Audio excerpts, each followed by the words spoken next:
Bonjour, bienvenue sur le réseau d'édification chrétienne, REC. Votre serviteur, Ufwe Konakanga, Célestin.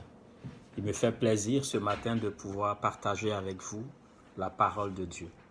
Je voudrais que notre réflexion ce matin puisse porter sur la fidélité de Dieu.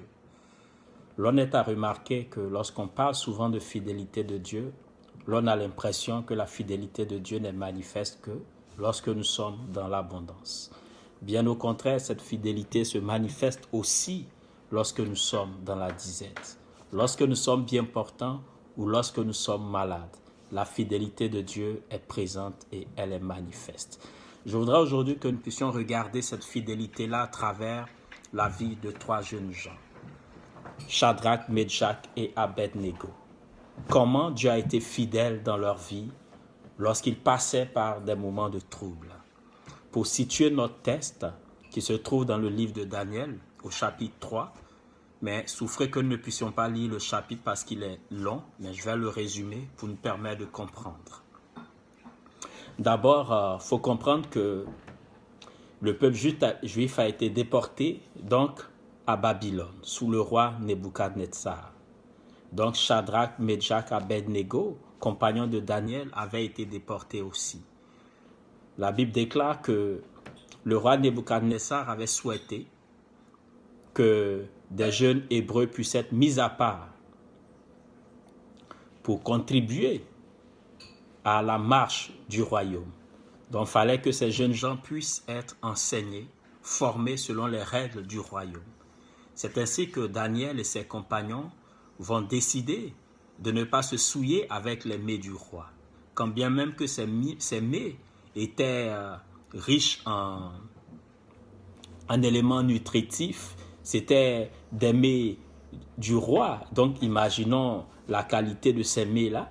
Mais Shadrach, Meshach, Abednego et Daniel ont décidé donc de ne pas se souiller avec les mets du roi. Ils décidaient par là non seulement de faire confiance à Dieu, mais de se mettre à part, de se mettre à l'écart de tout ce qui pourrait constituer une souillure dans leur relation avec Dieu. Parce que certainement, les mets du roi étaient liés à une certaine adoration aussi. Le texte ne nous dit rien là-dessus. Mais Shadrach et Meshach décidaient de ne pas se souiller, donc avec les mets du roi. Plus tard, au chapitre 2, on voit le roi Nebuchadnezzar qui fait un songe, un grand songe. Mais aucun de ses magiciens, aucun de ses conseillers, aucun de ces sorciers n'est capable de pouvoir apporter l'explication du songe. Seul Daniel, qui a la révélation du songe par la grâce de Dieu. Alors Daniel calme le trouble du roi en lui donnant l'explication du songe. Au chapitre 3, un autre événement se produit. Shadrach, Meshach et Abednego sont convoqués devant le roi. Pourquoi? Ils sont convoqués devant le roi parce que le roi a établi donc une statue en or, une statue d'or si vous souhaitez. Et toute la population, tous les habitants étaient amenés à adorer cette statue-là, à s'incliner devant cette statue au son de la trompette. Shadrach, Meshach, Abednego, ces trois jeunes gens ont refusé de s'incliner devant la statue. Alors, cela a été rapporté au roi. Et lorsque cela est arrivé à l'oreille du roi, le roi était en colère. Mais il voulait les juger sur les faits, donc il les a fait venir. Et il leur a dit, voici ce que j'ai appris. Alors on va reprendre la situation. On va reprendre. Et au son de la trompette, vous allez vous incliner devant la statuette. Je voudrais que nous puissions lire le chapitre 3, verset 15, qui dit ceci. Maintenant, tenez-vous prêts et au moment où vous entendrez le son de la trompette, du chalumeau, de la guitare, de la sambuc, du psalterion, de la cornemuse et de toutes sortes d'instruments, vous vous prosternerez et vous adorerez la statue que j'ai faite. Si vous ne l'adorez pas, vous serez jeté à l'instant même au milieu d'une fournaise ardente. Et quel est le Dieu qui vous délivrera de ma main? Alors était-ce l'intervention du roi. Le roi donc qui parle à Shadrach, à Méshach et à Abednego, leur disant de s'incliner. On reprend ce qui a été fait. Ce que vous n'aviez pas fait, on va reprendre et vous allez le faire devant moi. Et on verra quel est le Dieu qui va vous délivrer. Si vous refusez lorsqu'on va vous jeter dans la fournaise ardente, si vous refusez d'adorer mon Dieu, mes dieux, si vous refusez d'adorer la statue, on verra quel est le Dieu qui vous délivrera de ma main. Donc on voit ici un roi Nebuchadnezzar confiant de son autorité. On voit ici un roi Nebuchadnezzar capable de décider qui vit ou qui meurt. On voit ici un roi Nebuchadnezzar qui se sent humilié, fragilisé par le refus de ces trois jeunes gens à adorer la statue. Je voudrais faire noter que Shadrach, Méshach, Abednego occupaient des postes d'intendant, donc de responsabilité, étaient élevés à un rang de responsabilité. Alors, le roi se sent donc insulté par leur attitude. Il se sent rejeté, humilié par leur attitude. Alors donc, il les met au défi. Il leur dit, on va reprendre ce que vous aviez refusé de faire. Mais si vous refusez, on vous jettera dans la fournaise ardente. Alors, voyons un peu la réponse de Shadrach, Méshach et Abednego. On nous dit au verset 16, Shadrach, Méshach et Abednego répliquaient au roi Nebuchadnezzar, « Nous n'avons pas besoin de te répondre là-dessus. » C'est-à-dire, nous n'avions pas besoin de te répondre sur ce que tu viens de dire. Nous n'avons pas besoin de te répondre, ô roi. Nous n'avons pas besoin de te répondre là-dessus. Voici notre Dieu que nous servons, peut nous délivrer de la fournaise ardente et il nous délivrera de ta main. Ô roi, sinon sache, ô roi, que nous ne servirons pas tes dieux et que nous n'adorerons pas la statue d'or que tu as élevée. Ici, la réponse des trois jeunes gens est éloquente et elle est pratique.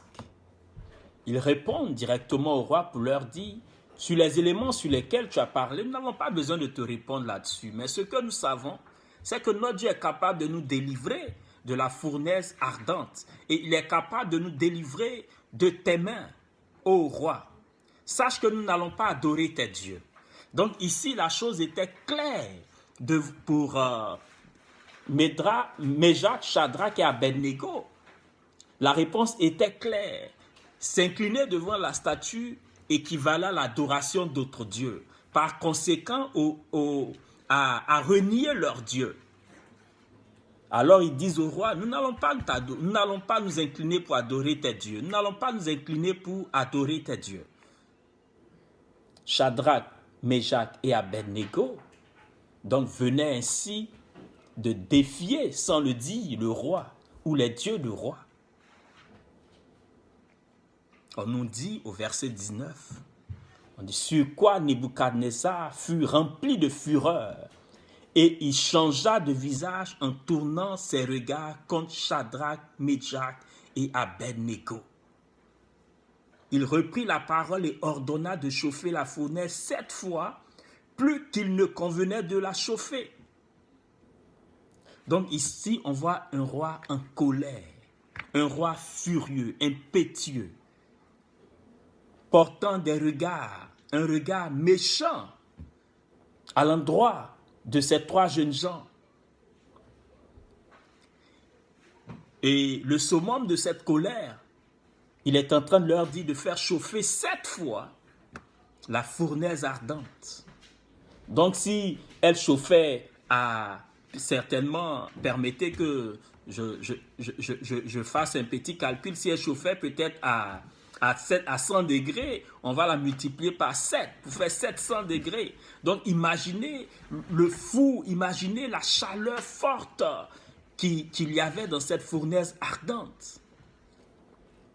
le roi était déterminé à en finir avec ces 3 jeunes gens.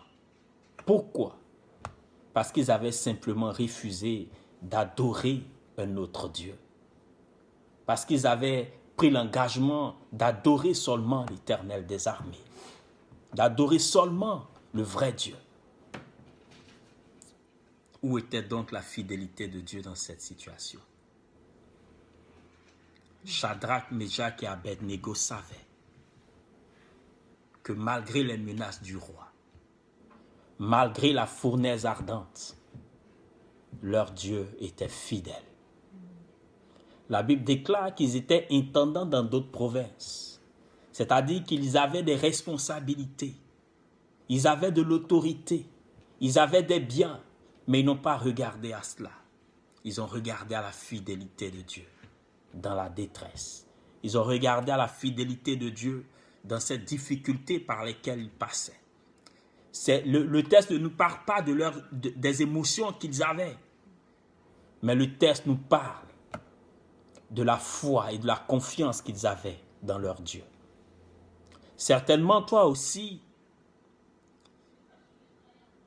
tu es menacé par une fournaise ardente. Je ne sais quelle est cette fournaise ardente dans ton cas. Mais je veux te dire aussi une fois de plus que Dieu demeure fidèle. Dieu demeure fidèle. Au verset 20, on nous dit le roi commanda à quelques-uns des plus vigoureux soldats de son armée de lier Shadrach, Meshach et Abednego et de les jeter dans la fournaise ardente. On dit ces hommes furent liés, vêtus de leurs caleçons, de leurs tuniques, de leurs manteaux et de leurs autres vêtements et jetés au milieu de la fournaise ardente. Comme l'ordre du roi était sévère et que la fournaise était extrêmement chauffée, la flamme tua les hommes qui y avaient jeté Shadrach, Meshach et Abednego. Tellement la fournaise était chaude, tellement il y avait de la chaleur, les personnes qui avaient lié Shadrach, Meshach et Abednego pour les jeter dans la fournaise ardente, à la porte même de cette fournaise, on dit que ces personnes ont été tuées. Donc ces personnes ont été brûlées parce qu'il s'agissait du feu. Oui. Donc c'était dans cette fournaise extrêmement chauffée que les 3 jeunes gens avaient été jetés. Et Shadrach, Abednego et Meshach tombèrent liés au milieu de la fournaise ardente. Mais pendant qu'ils étaient dans cette fournaise ardente, en principe, ils devaient être brûlés vifs, au même titre que ceux qui les avaient liés et ceux qui devaient les jeter dans la fournaise ardente. Au verset 24, lorsque cet événement s'est produit, les 3 jeunes gens dans la fournaise ardente, on nous dit alors le roi Nebuchadnezzar fut effrayé et se leva et dit à ses conseillers, n'avons-nous pas jeté au milieu du feu 3 hommes liés? Il répondit, ô roi, certainement, ô roi. Donc le roi est effrayé. Il est effrayé parce que ceux qui tenaient les 3 jeunes gens ont été brûlés vifs, tandis que les 3 jeunes gens n'ont pas été brûlés. Ils ont été jetés et ils étaient encore au milieu du feu. Le roi, il est effrayé. Il est effrayé parce que le feu était extrême. La fournaise était extrêmement chauffée. On nous dit 7 fois chauffée. Le roi était effrayé parce qu'il ne comprenait pas 7 fois chauffé. Le roi était effrayé parce qu'il ne comprenait pas pourquoi ceux qui avaient été jetés, Shadrach, Meshach et Abednego, n'étaient pas encore brûlés vifs. Alors il est étonné, il est effrayé et il pose la question donc à ses conseillers. N'avons-nous pas jeté 3 jeunes gens dans 3 jeunes gens dans cette fournaise ardente? Ses conseillers disent, oh oui, certainement, roi. Une façon de dire, nous confirmons, roi, ce que tu viens de dire. Nous avons jeté 3 personnes dans la fournaise ardente. Nous avons jeté 3 personnes dans la fournaise ardente. Au verset 25, on nous dit que le roi reprit et il dit, eh bien, je vois 4 hommes sans lien qui marchent au milieu du feu et qui n'ont point de mal. Et la figure du 4e ressemble à celle d'un fils de Dieu. Gloire à Dieu. La fidélité de Dieu se manifeste. La fidélité de Dieu se manifeste à telle enseigne que le roi ne peut rester tranquille. Il est effrayé parce que la fidélité de Dieu touche son cœur. Le roi est effrayé. Il est effrayé parce qu'on a jeté dans la fournaise ardente 4 personnes liées. Mais il voit 4 personnes déliées. Du moins 3 personnes liées. Là, il voit 4 personnes déliées en train de marcher dans la fournaise ardente. Sans douleur, sans cri. Le roi s'attendait certainement à des grincements de dents, à des cris de pardon, à des supplications de la part de ces 3 jeunes gens. Mais malheur pour lui, il est plutôt effrayé. Il se lève. Il dit, je ne vois pas, je ne comprends pas, je deviens fou ou quoi? Est-ce qu'on a jeté 3 personnes ou 4 personnes? Ses conseillers lui disent, roi, on a jeté 3 personnes. Il dit, mais je vois une 4e personne. Laisse-moi te dire, mon frère, je vais te dire, ma soeur, qu'il y a une 4e personne dans ton affaire. Il y a un 4e homme dans ton affaire. Il y a un 4e homme dans ton affaire. Par quoi que tu es en train de passer, mon frère, ma soeur? Laisse-moi te dire que la fidélité de Dieu ne manque pas. La fidélité de Dieu est manifeste. Le roi Nebuchadnezzar disait que le 4e homme a la figure d'un des fils de Dieu. Et je veux te dire que dans ton affaire, il y a un homme qui a la figure d'un des fils de Dieu. Il y a un homme qui a la figure d'un des fils de Dieu. Saisis l'opportunité. Mais lorsque nous regardons la vie de ces gens, de ces jeunes gens, c'était l'engagement, c'était la confiance, la foi en leur Dieu. Alors, suite à l'attitude du roi Nebuchadnezzar, lorsque nous lisons les versets qui suivent, le verset 26 nous dit, « Ensuite, Nebuchadnezzar s'approcha à l'entrée de la fournaise ardente et prenant la parole, il dit, « Shadrach, Meshach et Abednego, serviteurs du Dieu suprême, sortez et venez. » Et Shadrach, Meshach, Abednego sortit du milieu du feu. Ici, l'on voit une confession du roi, une reconnaissance du Dieu de ces jeunes gens. Il dit serviteur du Dieu suprême. Il n'est pas en train de dire serviteur du Dieu d'Israël. Il n'est pas en train de dire serviteur du Dieu qui s'est comparé à mes dieux. Mais il dit serviteur du Dieu suprême. Il reconnaît que le Dieu de ces 3 jeunes gens est au-dessus de son Dieu. Il reconnaît que le Dieu de ces 3 jeunes gens est au-dessus, est tout-puissant, capable de maîtriser le feu, capable de maîtriser la puissance du feu, capable d'éteindre la puissance du feu. Il disait, la figure du 4e homme ressemble à l'un des fils de Dieu. À l'un des fils de Dieu. Je te dis, mon frère, que Dieu est avec toi. Que sa fidélité est avec toi. Ce n'était pas un plaisir pour Shadrach, Meshach et Abednego de voir cette fournaise ardente chauffer 7 fois. Ce n'était pas un plaisir pour eux de résister au roi. Mais ils savaient que la fidélité de Dieu à leur endroit ne manquerait pas. Ils savaient que la fidélité de Dieu à leur endroit ne manquerait pas. Malgré l'adversité, Dieu demeure fidèle. Et je veux te dire, toi aussi, malgré l'adversité, Dieu demeure fidèle. Fidèle est ton Dieu. Fidèle est ton Dieu. Fidèle est ton Dieu. Alors on dit, sortant du feu, les conseillers du roi était surpris, le roi était surpris de constater que le feu n'a eu aucun effet sur leur corps, sur leurs caleçons, sur leur vie. Ils ne sentaient même pas l'odeur du feu sur eux. Donc c'est comme si ces jeunes gens étaient, je dirais juste simplement en train de se balader dans la rue. La puissance de Dieu se manifeste dans l'épreuve. La fidélité de Dieu est aussi présente dans l'épreuve. Le verset 27 dit ceci, les satrapes et les intendants du moins les satrapes, les intendants, les gouverneurs et les conseillers du roi s'assemblèrent. Et il vit que le feu n'avait eu aucun pouvoir sur le corps de ces hommes, que leurs cheveux n'avaient pas été brûlés, que leurs caleçons n'étaient point endommagés et que l'odeur du feu ne les avait pas atteints. La puissance du feu a été vaincue. Amen.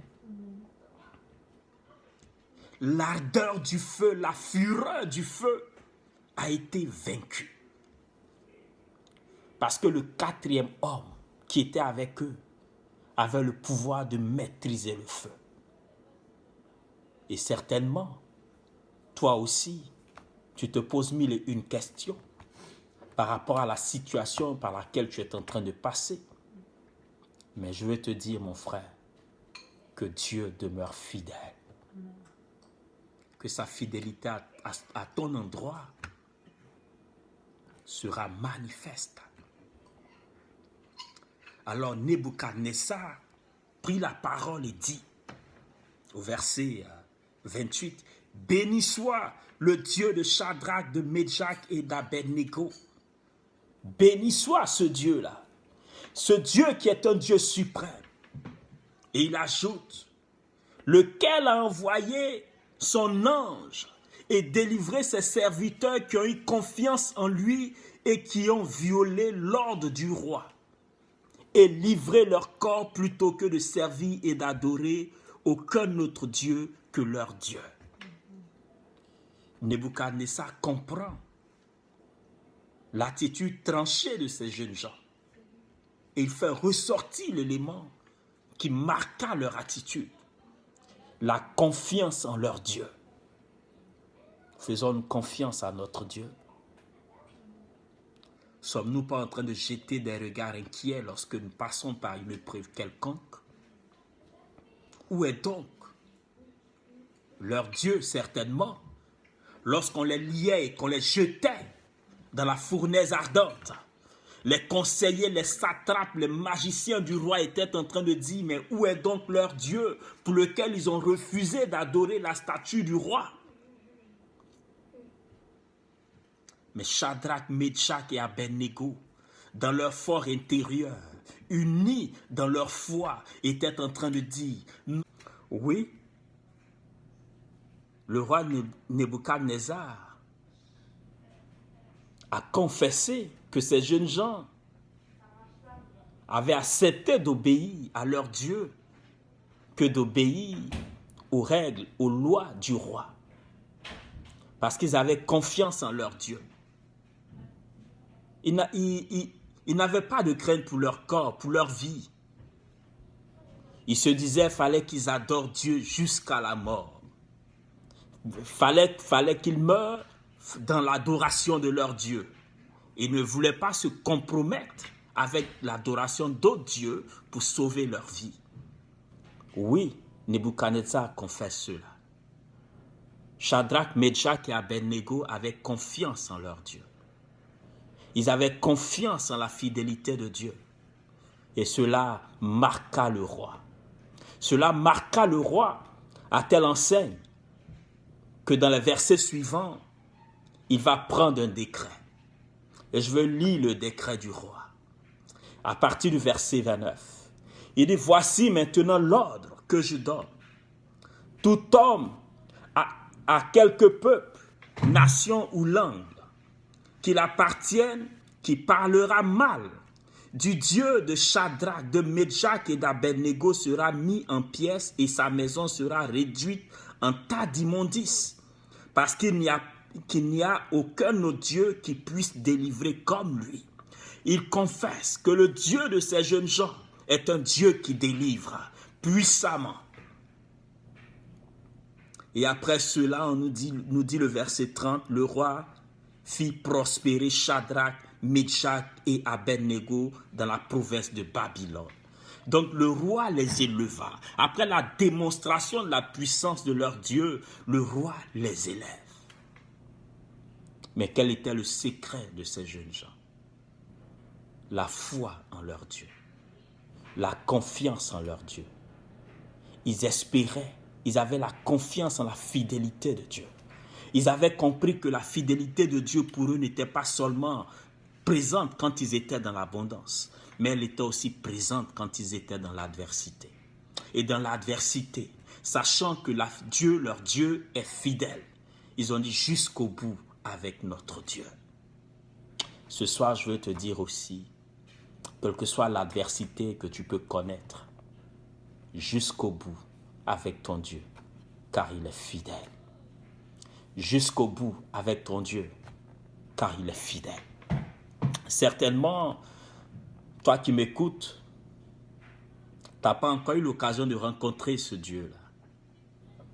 Ce quatrième homme dont parle le roi Nebuchadnezzar ici, s'agit de ton Seigneur, Jésus-Christ de Nazareth. Alors je veux te dire, toi qui n'as pas eu l'occasion de faire la rencontre de ce Dieu-là, toi qui n'as pas eu l'occasion de toucher ce Dieu-là, l'occasion t'est donnée de le faire. Simplement, seul, intimement dans ta chambre, partout où tu peux te trouver si tu veux. Invite-le dans ton cœur et il viendra. Car toi aussi il t'aime. Car toi aussi il t'aime. Oui, Jésus t'aime. Il s'est livré à la croix pour toi. Son sang a coulé pour toi.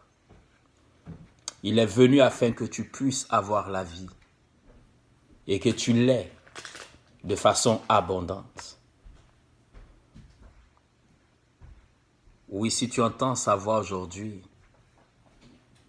n'endurcis pas ton cœur. Car comme il a été fidèle avec Shadrach, Meshach et Abednego, dans l'adversité comme dans l'abondance, il veut être fidèle aussi à toi. Oui, Jésus est fidèle. Il est fidèle en toutes circonstances. Et sa fidélité ne dépend pas de notre allégresse. Sa fidélité ne dépend pas de notre détresse, de notre tristesse. Mais sa fidélité est là. Et je veux te dire merci de ton écoute encore aujourd'hui. Et je voudrais, pour finir, dire que notre Dieu règne. Notre Dieu est puissant. Et comme le roi Nebuchadnezzar l'a confessé, c'est un Dieu suprême, au-dessus de tous les dieux. Le quatrième homme dans la fournaise ardente est encore présent encore aujourd'hui. Que le Seigneur bénisse sa parole et qu'il nous fasse du bien. Prions ensemble. Seigneur, je voudrais te bénir pour ta grandeur, pour ta puissance, toi qui es un Dieu suprême. Seigneur, je voudrais te dire merci, toi qui es fidèle dans les bons moments comme dans les mauvais moments. Seigneur, tu règnes et tu es souverain. Père, je veux te prier afin que dans ta grâce et dans ta miséricorde, tu nous donnes la force de te faire confiance. Seigneur, comme Shadrach, Meshach et Abednego, quels que soient les moments, dans l'adversité, Seigneur, que nos cœurs soient attachés à toi, sachant que tu es le Dieu qui délivre, sachant que tu es le Dieu qui accompagne, sachant que tu es le Dieu qui a tout pouvoir. Seigneur, que nos cœurs s'attachent à toi et s'inclinent au-devant de toi. Seigneur, je veux, à cet instant précis, penser, Dieu, à mes frères, à mes sœurs, qui sont dans des pays là où il est difficile pour eux d'entendre parler de ta part, dans des pays où ils sont persécutés, Seigneur. Je te prie dans ta grâce, afin que, Père, tu te souviennes d'eux. Seigneur, tu te souviennes d'eux en Afrique du Nord, tu te souviennes d'eux en Iran, tu te souviennes d'eux, Seigneur Dieu, en Arabie Saoudite, tu te souviennes d'eux, Seigneur Dieu, en Russie, tu te souviens d'eux en Mongolie. Seigneur, partout où, Seigneur Dieu de gloire, nous avons de la famille chrétienne, oh Dieu, qui se cache dans des grottes, dans des endroits reculés pour simplement entendre parler de toi. Père, je te prie de fortifier ton Église partout dans le monde, Seigneur. Père, merci pour ta grâce infinie dans nos vies. Seigneur, prends soin de chacun de tes enfants. Et je veux te prier pour cette personne qui, Seigneur, te cherche, a besoin de toi. Seigneur, qui cherche à te rencontrer, Père. Merci parce que tes bras sont ouverts. Que la gloire, que l'honneur te reviennent, Éternel. Merci. Merci de nous accompagner dans l'adversité, de nous donner la victoire dans l'adversité, Seigneur.